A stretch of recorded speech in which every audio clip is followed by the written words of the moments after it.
Assalamualaikum warahmatullahi wabarakatuh. Mari kita menyelami sebuah kisah yang luar biasa tentang takdir dan visi. Kisah ini bukan fiksi, melainkan serpihan sejarah yang masih relevan hingga kini. Ini adalah cerita tentang dua pemimpin besar Indonesia, Soekarno dan Gus Dur, yang dengan kata-kata mereka, seolah menaburkan benih ramalan yang akhirnya tumbuh menjadi pohon kokoh bagi bangsa. Ini adalah kisah tentang bagaimana sebuah ide bisa melampaui waktu dan menjadi kenyataan. Selamat menyaksikan, dan bantu dukung channel ini dengan subscribe, like, dan share. Di tengah teriknya Mentari Jakarta pada tahun 1963, ribuan pasang mata terpaku pada satu sosok di podium. Ia bukan hanya seorang presiden, ia adalah Soekarno, sang proklamator yang jiwanya telah menyatu dengan takdir bangsa. Suaranya menggelegar, memecah kesunyian yang tegang, bukan hanya dari volume, tetapi dari bobot kata-kata yang ia ucapkan. Di balik sorot lampu yang menyilaukan, Soekarno tahu, ia tidak sedang berpidato tentang masa lalu, melainkan menaburkan benih ramalan tentang masa depan Indonesia yang penuh dengan gejolak dan tantangan. Dengan tangan mengepal, Soekarno menegaskan sebuah gagasan yang ia sebut Trisakti, berdaulat dalam politik, berdikari dalam ekonomi, dan berkepribadian dalam kebudayaan. Setiap kata yang ia ucapkan terasa seperti palu godam yang menghantam kesadaran kolektif bangsa. Ia berbicara tentang bahaya ketergantungan, tentang nasib sebuah bangsa yang hanya menjadi boneka di tangan kekuatan asing. Bagi banyak orang, pidato ini adalah seruan untuk kembali ke jalan yang lurus, sebuah peringatan dini yang dramatis terhadap jebakan-jebakan kapitalisme dan imperialisme yang mengancam. Namun, di antara riuh tepuk tangan, ada bisik-bisik keraguan. Beberapa orang di barisan belakang merasa bahwa gagasan Soekarno terlalu muluk. Mereka melihat realitas ekonomi yang sulit, di mana Indonesia masih sangat bergantung pada bantuan asing. Mereka bertanya-tanya, bagaimana bisa sebuah bangsa yang baru lahir, dengan luka perang yang belum sepenuhnya sembuh, bisa benar-benar berdiri di atas kaki sendiri. Seakan-akan, Soekarno sedang melukiskan mimpi yang terlalu indah untuk menjadi kenyataan. Soekarno, seolah membaca keraguan itu, menajamkan tatapannya. Ia mengangkat tangannya, meminta keheningan. Saudara-saudara, suaranya membahana lagi, ketahuilah. Kemerdekaan ini bukanlah hadiah. Kemerdekaan ini kita rebut, dan kemerdekaan sejati adalah ketika kita tidak lagi menadahkan tangan. Jangan biarkan bangsa ini menjadi budak di tanahnya sendiri. Kata-katanya menyentuh relung hati, membangkitkan kembali semangat perjuangan yang nyaris padam. Di balik semua retorika yang berapi-api, ada sebuah ketakutan tersembunyi.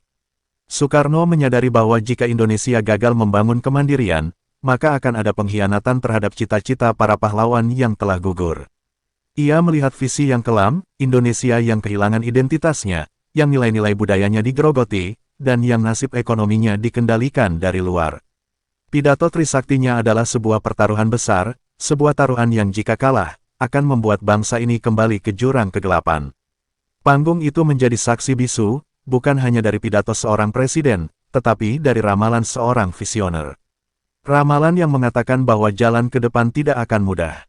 Bahwa akan ada saatnya Indonesia akan merasa lelah dan tergoda untuk mengambil jalan pintas.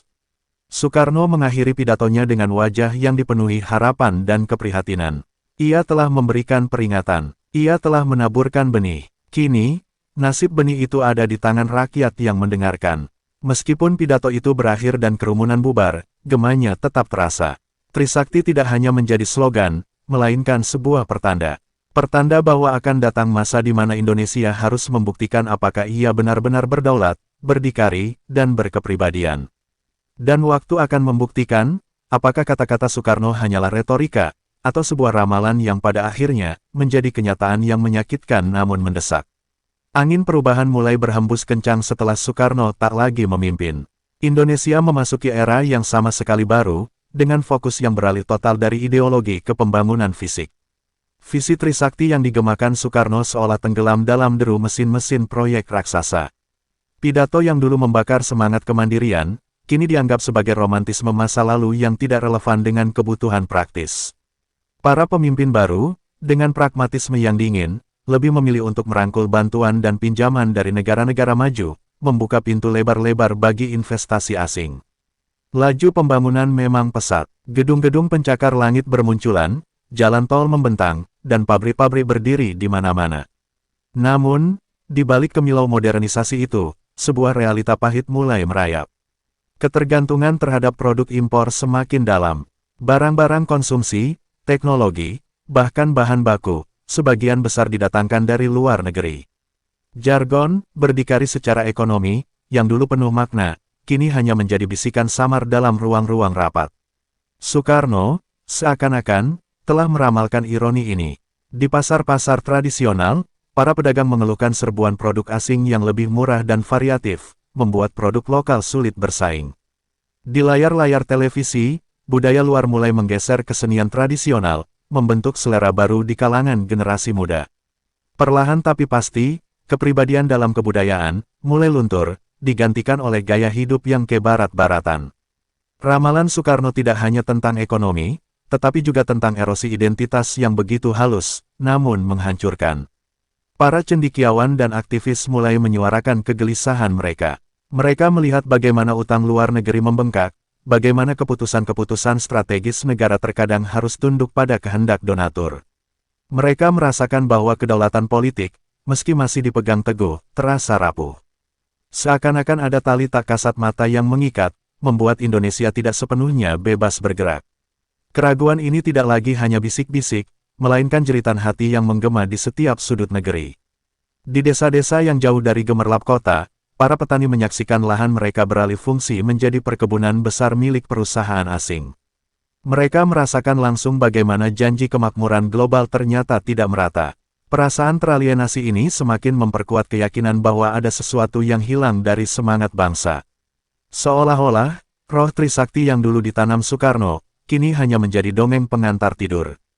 Pada saat itu, gagasan Soekarno tentang sebuah bangsa yang benar-benar mandiri terasa seperti utopia yang jauh. Pertanyaan besar menggantung di udara, apakah kemerdekaan yang telah direbut dengan darah dan air mata ini hanya sebatas seremonial? Apakah Indonesia akan selamanya menjadi pengikut, bukan pemimpin? Keraguan ini menjadi narasi yang dominan, sebuah pertanda bahwa bangsa ini tengah berada di persimpangan jalan, terombang-ambing antara visi masa lalu dan realitas masa kini. Dengan demikian, babak baru dalam sejarah Indonesia dibuka dengan sebuah paradoks. Negara ini tumbuh secara fisik, namun secara jiwa, ia terasa hampa.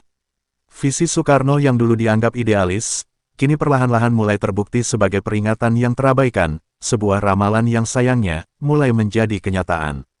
Di tengah kebisingan pembangunan dan keraguan yang mencengkeram, muncullah suara lain dari sudut yang tak terduga. Bukan dari mimbar kekuasaan, melainkan dari sebuah organisasi tradisional yang sering dipandang sebelah mata, Nahdlatul Ulama, NU.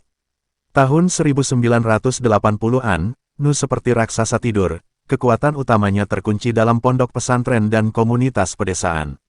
Di antara para ulama sepuh, terpilihlah seorang sosok yang tak biasa, Abdurrahman Wahid, atau yang akrab disapa Gus Dur. Ia adalah seorang pemikir yang visioner, cerdas, dan seringkali melontarkan pernyataan yang membuat banyak orang terkejut. Saat itu, terpilihnya Gus Dur dianggap sebagai langkah berani, sekaligus penuh risiko. Banyak yang menaruh curiga, apakah ia akan mampu membawa NU yang konservatif menghadapi arus modernisasi yang begitu deras. Organisasi ini tampak begitu rentan, terisolasi, dan terancam ditinggalkan oleh zaman. Para pengamat politik memprediksi NU akan terus terpuruk, kehilangan relevansinya di panggung nasional. Namun, dalam sebuah pertemuan internal yang sederhana, Gus Dur mengucapkan sebuah kalimat yang menembus batas waktu. Dengan senyum tipis di wajahnya, ia berkata, suatu hari, NU akan menjadi kekuatan yang sangat diperhitungkan di negeri ini, bahkan dunia. Ruangan itu sejenak hening, lalu disusul tawa ragu-ragu. Bagi mereka, perkataan itu terdengar seperti fantasi, jauh dari kenyataan yang ada. Bagaimana mungkin organisasi yang hanya dianggap sebagai gerakan pinggiran bisa mencapai puncak kekuasaan dan pengaruh? Di balik perkataan yang tampak sederhana itu, tersimpan mata batin seorang guru bangsa. Gus Dur tidak melihat NU hanya dari permukaannya. Ia melihat akar-akarnya yang begitu dalam tertancap di hati rakyat jelata. Ia melihat jaringan pesantren yang menyebar luas, menciptakan simpul-simpul pendidikan dan kekuatan moral di seluruh Nusantara. Ia menyadari bahwa kekuatan NU bukanlah dari intrik politik, melainkan dari basis massa yang setia, dari jutaan petani, pedagang kecil, dan santri yang berpegang teguh pada tradisi. Gus Dur memulai langkah-langkah transformatif. Ia membuka NU untuk dialog dengan berbagai kalangan, menumbuhkan pemikiran yang lebih progresif, dan mendorong kadernya untuk terlibat aktif dalam isu-isu sosial. Ia menggoyahkan stigma konservatif yang melekat pada NU, membuktikan bahwa Islam tradisional dapat hidup berdampingan dengan nilai-nilai modern dan toleransi. Ia menanamkan bibit-bibit pemikiran baru, mempersiapkan NU untuk menjadi kekuatan yang ia ramalkan. Perjuangannya penuh tantangan. Banyak yang menentangnya, menganggapnya terlalu liberal dan jauh dari tradisi. Ia seringkali disebut nyeleneh, kontroversial, dan bahkan aneh. Namun, Gus Dur tak peduli. Ia terus melangkah, meyakini bahwa ia sedang mempersiapkan sebuah takdir besar bagi NU. Ia tahu, ramalannya tidak akan terwujud dalam semalam. Itu adalah sebuah proses panjang yang membutuhkan kesabaran, keberanian, dan pengorbanan. Pada akhirnya, perkataan Gus Dur itu bukanlah sekadar ramalan, melainkan sebuah visi. Sebuah visi yang memprediksi bahwa kekuatan sejati tidak selalu datang dari gemerlap kekuasaan, melainkan dari akar rumput yang kokoh. Sebagaimana Soekarno meramalkan bahaya ketergantungan, Gus Dur meramalkan bangkitnya sebuah kekuatan yang tersembunyi. Dan kedua ramalan ini, meskipun dari era yang berbeda, akan saling bertemu di satu titik dalam sejarah Indonesia. Setelah puluhan tahun lamanya, benih-benih ramalan itu mulai menampakkan tunasnya. Di panggung global, Indonesia menunjukkan keberaniannya. Di tengah tekanan dari berbagai arah, negara ini tidak lagi tunduk pada intervensi asing yang mengatasnamakan bantuan. Diplomasi yang lebih tegas dan independen mulai digaungkan. Inilah perwujudan dari salah satu pilar Trisakti Soekarno, kedaulatan politik yang tidak bisa diganggu-gugat. Bangsa ini telah tumbuh dewasa, berani mengambil keputusan sendiri, meskipun itu berarti harus menghadapi konsekuensi yang berat. Di sisi lain, kisah transformasi Nahdlatul Ulama, NU, juga mulai terwujud. Di bawah kepemimpinan Gus Dur, dan kemudian para penerusnya, NU berhasil keluar dari tempurung tradisionalnya. Mereka merangkul isu-isu modern, seperti pluralisme, demokrasi, dan hak asasi manusia. Pondok-pondok pesantren tak lagi sekadar tempat belajar agama, melainkan pusat-pusat pendidikan yang melahirkan generasi-generasi visioner. Jaringan sosial dan keagamaan yang dimiliki NU menyebar ke seluruh pelosok negeri, menjadi fondasi kekuatan yang tak terlihat. Di panggung politik, pengaruh NU mulai tak terelakkan. Para kader dan tokohnya menduduki posisi-posisi penting, dari tingkat daerah hingga pusat. Suara mereka di parlemen dan pemerintahan menjadi barometer penting dalam setiap pengambilan kebijakan. Ramalan Gus Dur tentang NU sebagai kekuatan besar tidak lagi hanya bisik-bisik, melainkan sebuah fakta politik yang nyata. Kekuatan NU, yang awalnya dianggap remeh, kini menjadi penentu arah bangsa. Bersamaan dengan itu, narasi tentang kemandirian ekonomi juga kembali digaungkan. Pemerintah mulai fokus pada pembangunan infrastruktur dan industri dalam negeri. Meskipun tantangannya sangat besar, upaya untuk mengurangi ketergantungan pada impor mulai terlihat. Ini adalah pertarungan panjang yang penuh liku, namun semangat untuk berdiri di atas kaki sendiri kembali menyala. Para pengusaha muda didorong untuk berinovasi, menciptakan produk-produk lokal yang bisa bersaing di pasar global. Kisah dua ramalan ini berjalin kelindan. Ketika Indonesia semakin mandiri secara politik dan ekonomi, kekuatan dari akar rumput, yang diwakili oleh NU, juga semakin menguat. Keduanya saling melengkapi. Soekarno telah menaburkan gagasan, dan Gus Dur telah menumbuhkan kekuatan rakyat yang dibutuhkan untuk mewujudkannya. Ramalan Soekarno akan terasa hampa tanpa dukungan dan partisipasi rakyat, dan disinilah peran NU menjadi sangat krusial. Namun, drama belum usai. Tantangan baru muncul. Di tengah kemajuan, ada saja pihak yang berusaha memecah belah bangsa. Isu-isu intoleransi dan ekstremisme mencoba menggerogoti keharmonisan yang telah dibangun. Disinilah peran NU yang diramalkan Gus Dur menjadi benteng terakhir. Mereka adalah penjaga nilai-nilai toleransi, penjaga kerukunan, dan penjaga kepribadian dalam kebudayaan yang diamanatkan Soekarno. Jadi, perjalanan menuju kenyataan ini bukanlah sebuah akhir yang bahagia, melainkan sebuah proses yang terus-menerus. Ramalan Soekarno dan Gus Dur bukanlah tentang sebuah tujuan akhir, melainkan tentang sebuah perjalanan yang tak pernah usai. Keduanya adalah panduan, sebuah kompas moral yang mengingatkan bangsa ini untuk tetap waspada, mandiri, dan berpegang teguh pada jati diri. Kini, di era yang serba cepat dan penuh gejolak, ramalan-ramalan itu tak lagi menjadi bisikan masa lalu. Mereka telah menjadi kenyataan yang gamblang, terpampang di depan mata setiap warga negara. Lihatlah bagaimana dunia mengakui kedaulatan politik Indonesia. Di forum-forum internasional, suara Indonesia tak lagi menjadi pengikut, melainkan menjadi penengah, menjadi pemimpin di antara negara-negara berkembang. Ini adalah buah dari perjuangan tanpa henti, bukti bahwa peringatan Soekarno untuk tidak menjadi boneka tidak diabaikan begitu saja. Bangsa ini telah tumbuh menjadi pemain utama, bukan lagi figuran. Namun, drama tidak berhenti di situ. Di balik kedaulatan yang kokoh, pertarungan untuk kemandirian ekonomi masih terus berlangsung. Pemerintah mati-matian mendorong hilirisasi, mengolah sumber daya alam sendiri agar tidak lagi menjual bahan mentah. Upaya ini adalah perwujudan paling nyata dari semangat Trisakti. Meskipun tantangannya besar, seperti serangan balik dari negara-negara maju yang terganggu, bangsa ini tidak gentar. Mereka tahu, ini adalah pertarungan untuk masa depan, pertarungan untuk tidak lagi menjadi budak di tanah sendiri. Sementara itu, di panggung yang berbeda, kekuatan Nahdlatul Ulama (NU) yang diramalkan Gus Dur telah mencapai puncaknya.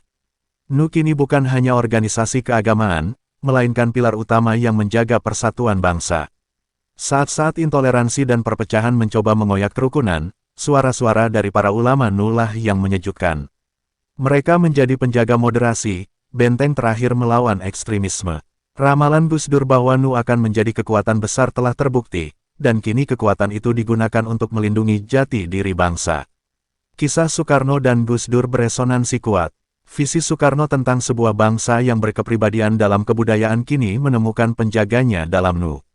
Saat budaya asing menggerus nilai-nilai luhur, NU dengan jaringan pesantrennya, menjadi garda depan yang melestarikan tradisi, bahasa, dan nilai-nilai lokal.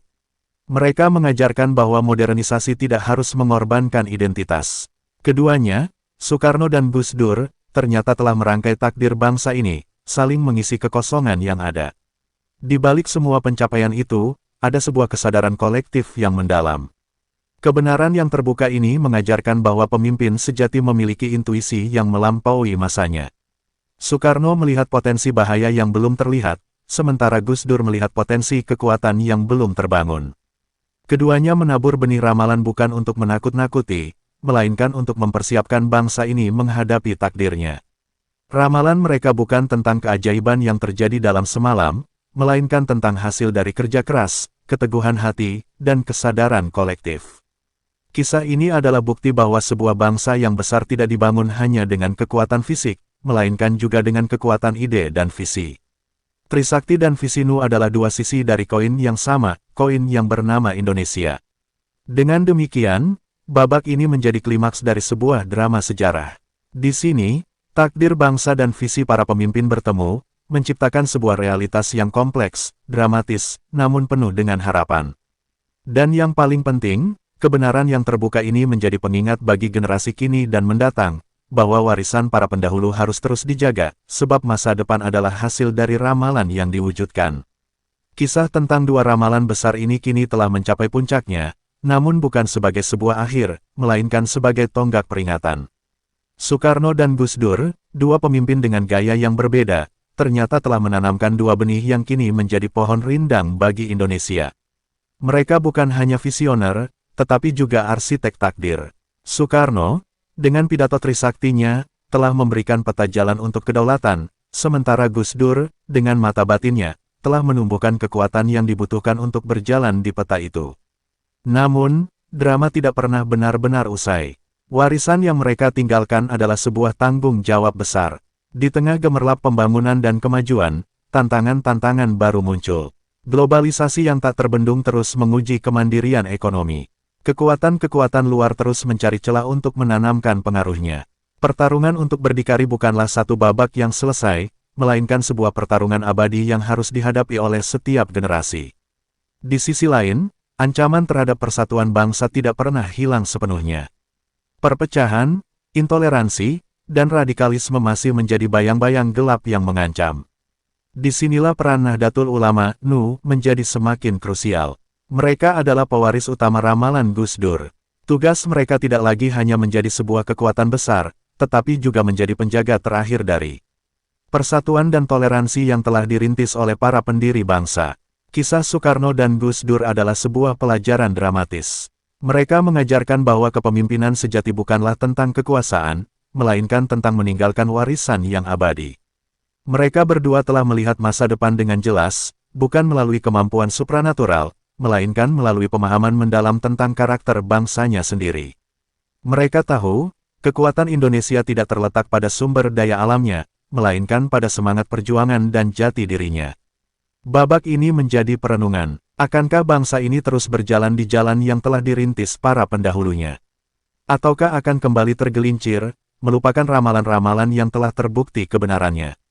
Warisan Soekarno adalah seruan untuk berdiri tegak, sementara warisan Gus Dur adalah seruan untuk merangkul perbedaan. Keduanya adalah kompas yang sangat dibutuhkan di tengah badai kehidupan modern.